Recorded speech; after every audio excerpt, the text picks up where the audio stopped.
You know the saying, every man's home is his castle, but for one man, it really is. Jim Bishop's 15 years old. He spent $450 on a 2.5-acre parcel of land. I mean, this is one of those backyard projects that really went out of control. The way I was doing it was a big attraction. Climbing the towers as they got bigger with an old truck, a cable and a couple pulleys, and a homemade cement mixer that my dad built. You know, he's got forearms like Popeye. I know it. In 1,000 years, yeah, they won't know who I am, but I guarantee they'll know who he is. And what he did on that land is a true Southern Colorado wonder. See what Jim Bishop is up to these days.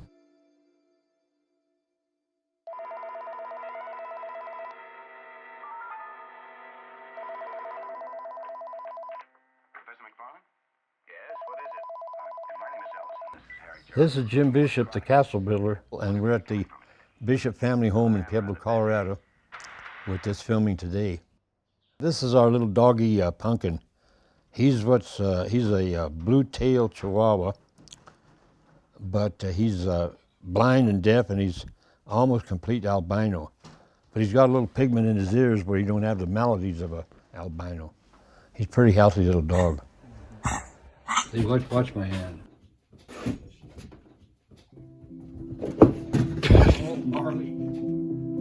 The big problem for him right now is physically.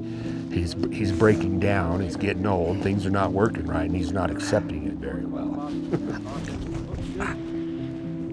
These damn shoes I got on, it's a shit. I'm all right. If I have to crawl, I'll just crawl.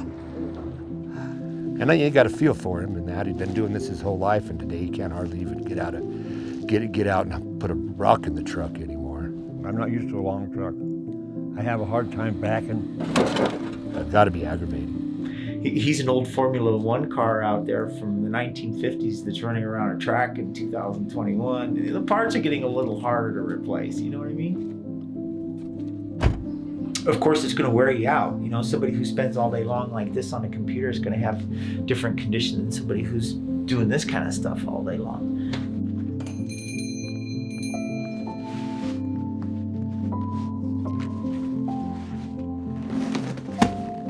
Now, you see he's got a pretty good hump, right? So his pelvis is tipped back pretty good. So my intention more than anything else is just to keep him functional. Oh, there we go. See, I found this funny bone. You see that? Oh, hey. What he does with himself after that is... I think one of my philosophies on living and dying is get everything you can. Cancer, heart trouble, lung trouble, Parkinson's, everything, because you can only die of one thing at a time. And that way you live a long time, see? Because they'll be fighting over who gets you, what disease gets you first.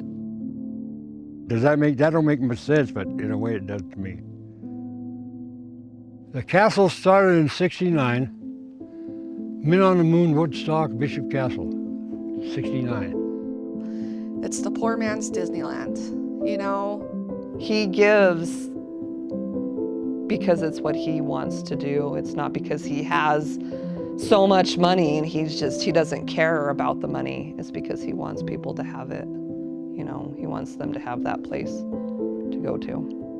A place for the poor people or the people that can't afford to go to Six Flags, because when he was growing up, there wasn't that opportunity. Well, there was one time when I was a young man and my grandparents come to town for a visit. We had no money. They wanted to go tour up at the tour spot, Colorado Springs. And I was climbing around the trails above Seven Falls, that attraction up there. And somebody announced on a loudspeaker, embarrassing me, "Would the young man on the cliff please come down?" You know. So I built a place where I don't tell nobody to come down. I think the Parkinson's has had quite a bit of a physical downturn on his abilities. Well, some people tell me that all that labor is making an old man out of me, and that's why I got all these things. Hey, there's a lot of people got Parkinson's and all these other things. And they didn't labor that hard. I don't think work would hurt me a bit.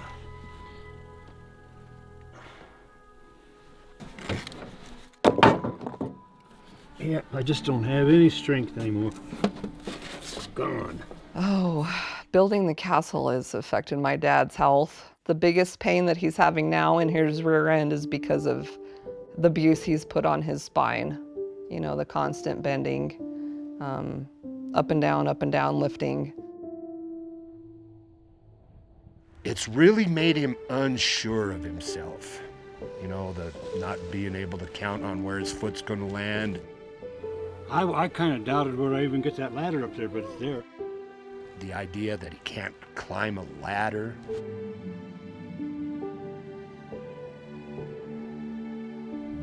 I thought I was invincible, you know. I'm not the same, even close to being the same person I was.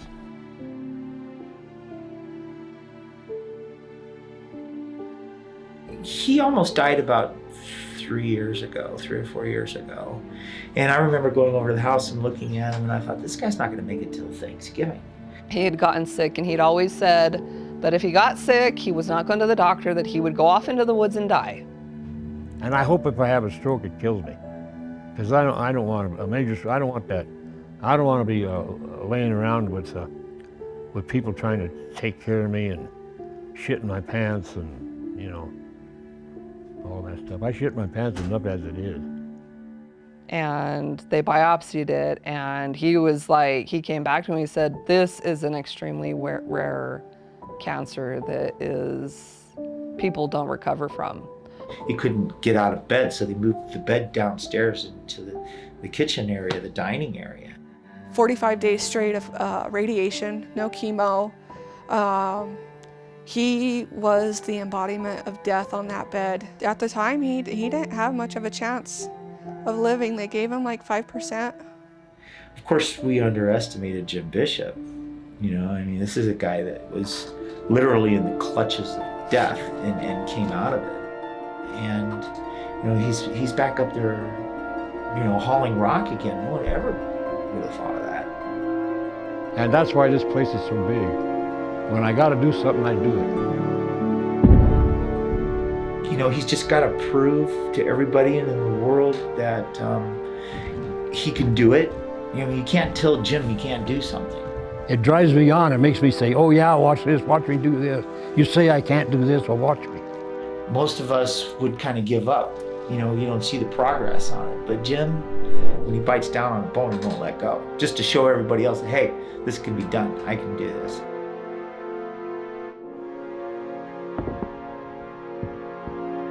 These two hands, that right there. He won't ever just sit and watch TV. He always has to go up to the castle. When you take somebody's purpose away from them, there's no reason to get up in the morning. So, I mean, you know, what's your purpose? You know, why do you get out of bed in the morning? You know, I mean, why is it that, you know, what is it, 60, 70% of the people, 80% of the people, after 3 years after they retire, they're dead? Why? Because they lost their purpose, right?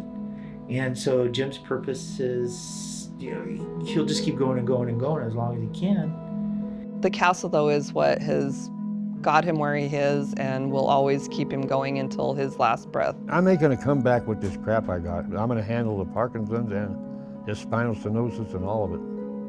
I can let nothing stop me. When God is ready to take me, he'll take me. Even the great castle builder Jim Bishop ain't gonna live forever.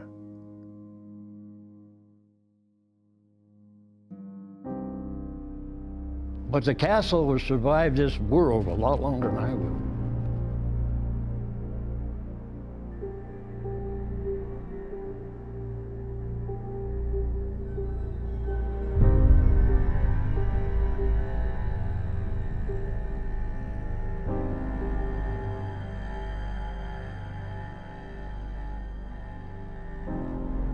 This castle's gonna see a lot of people come past it, and they're coming from all over the world now.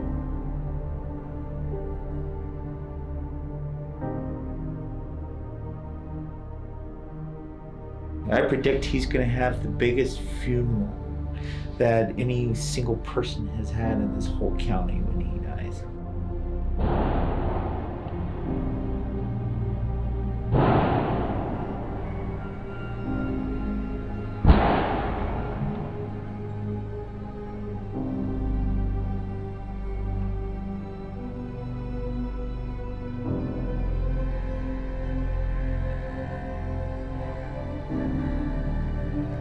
Well, this is, I'm proving I'm using God-given talent the best I can.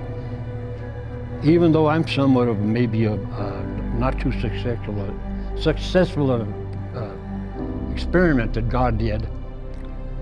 But at least I did something with my God-given talents.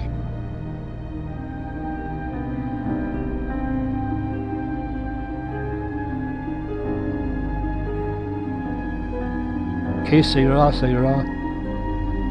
Whatever will be, will be. The future's not ours to see. Que sera, sera.